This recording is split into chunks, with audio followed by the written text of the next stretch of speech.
Okay. For my next question and perhaps the last na lang po, Attorney Lorna and Kong Ace. Yesterday, sunod-sunod po yung public statements ni Vice President Sara Duterte. She was talking about transparency and accountability, kung saan according to her, it demands not only a single government office but lahat daw po ng government offices ay dapat napopromote yung transparency and accountability. Yung konteksto po kasi nito ay yung travel authority na inilabas po ng Malacanang para sa kanyang supposed trip to Japan but was canceled yesterday. Pero ang yun nga po, ang binabanggit po niya, yung transparency and accountability raw po ay hindi lang dapat sinisingle out sa isang government office, siguro po ang binabanggit po niya parang nasi-single out po yung kanilang opisina pagdating po sa paghahanap ng transparency and accountability. Would you like to comment on her public statements? Well, So, first, yeah, I'd like, yeah, go ahead. okay, ahead. thank you, Tita Lawrence. Well, ako, kaya nga in-announce na merong scheduled trip ang ating Vice Presidente because that exactly is transparency. You're a public official. People must know where you are. Kasi sa panahon na merong dilubyo, kagaya nitong nangyayari sa atin na baha, bagyo, hindi naman pwedeng magpawalang kibo na lang ang ating mga officials sa gobyerno. And that's exactly why perhaps there was an announcement made by the USEC of PCO, si Attorney Claire Castro.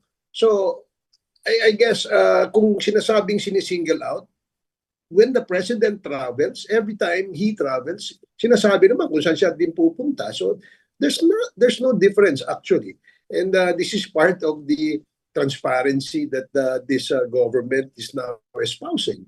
So sa tingin ko walang I think misplaced yung ganung pananaw, yung ganung statement. Tama si Kong Ace. Gusto ko lang idagdag, every time nagkakainitan sa impeachment trial, nagkakaroon siya ng press conference. Parang kino-confuse ang publiko, kagaya kahapon, nabalitaan natin na nag-file na naman siya ng perjury case against Madriaga sa Quezon City. Parang iniiba niya ang storya so that people will not focus on the impeachment. Sinasabi na naman niya na ito na naman ang issue ng flood control. Sana naman ang presidente in terms of this. Ang tanong natin, where is the Vice President in all of this? Where are her... Alam naman natin na in addition to her confidential funds na subject ng impeachment case, meron tayong alam na she has a total of 2.3 billion. In 2023, ang pondo ng Vice President in 2023, inclusive of confidential funds, was 2.3 billion. Ang confidential funds dyan na linilitis natin ngayon 612.5 million lang. Saan niya ginagastos yung pondo ng Vice President? That is where we require transparency. Sinasabi ng mga followers niya, yung confidential funds ginamit sa gamot, ginamit sa buti nga Vice President, ginagamit sa gamot at saka sa gamot, sa pagkain, sa grocery, etc., sa supplies. Hindi naman yun ang ibig sabihin ng confidential funds. Di kunin mo sa billion mo, Madam Vice President. If you want transparency, you should start with yourself. Where are you spending your billions in presidential fund, vice presidential funds?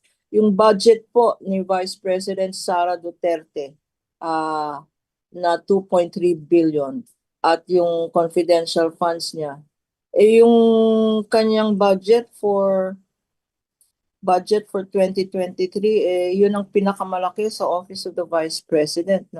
At wag natin i-blame ang President or the budget or Congress for giving her confidential funds. Ibig sabihin ba, pag binigyan ka ng confidential funds, regalo yan sa iyo, Madam Vice President. Hindi po yan regalo sa iyo. Public funds pa rin yan. So, if you are pointing a finger at all other government agencies there are three fingers pointing back at you. So you start with yourself and start with presenting yourself, accounting for public funds in the impeachment court. Huwag po kayo mag-press conference kasi hindi po yan ang korte ng bayan. Ang korte ng bayan ay ang impeachment court para sa accountable funds.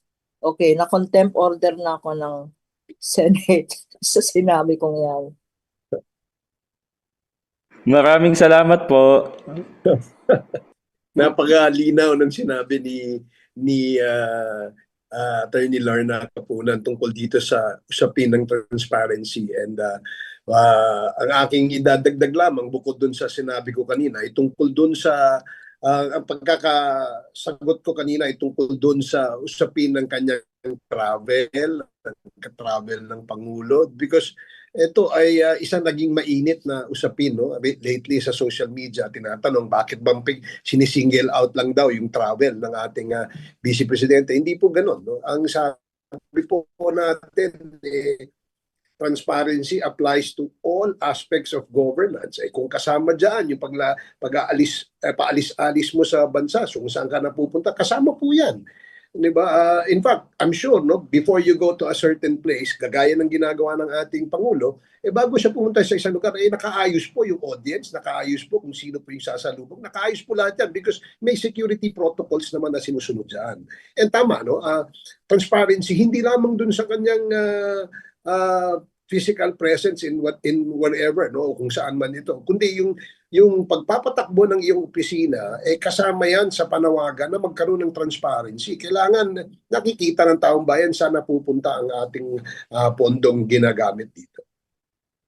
Last na lang idagdag ko kay Kong Ace, no. Kung ang sasabihin naman ng Vice President's Office, yung pag-travel naman ng Vice President, hindi naman gumagamit ng public funds, gumagamit ng personal funds, no? Alam naman natin ang sweldo ng Vice President. So pupunta tayo sa susunod na article, unexplained wealth. Kung sinasabi niyang ginagamit niya yung personal funds, panay ang biyahe niya sa Hague, sa Europe. Ang dami niyang dinadalaw sa Middle East. Ngayon, sa Asia naman, marami siyang.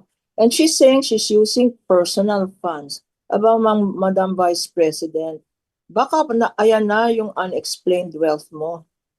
Yan ang susunod na article natin. How do you explain your personal funds if it is stated in your SALN kung ano ang sweldo nyo, ano ang businesses ng asawa ninyo, saan nang gagaling yung personal funds na ginagastos mo para sa mga travels mo? Di unexplained yun. Di exciting ang storya sa next article natin sa impeachment.